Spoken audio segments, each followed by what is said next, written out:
Hello everyone, today I'll show you how to change the graphics quality in Ashes of Creation.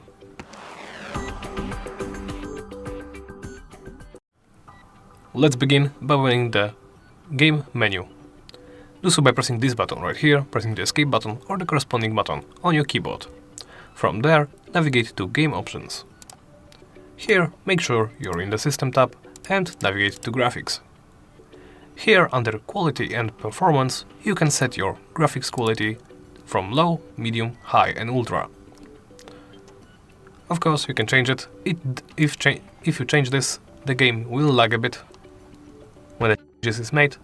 As you can see, I lowered the quality too low and all the following settings automatically got set too low. You can also always reset this category by using this button right here. Tap Confirm. And after another lag spike, you are back to the original settings.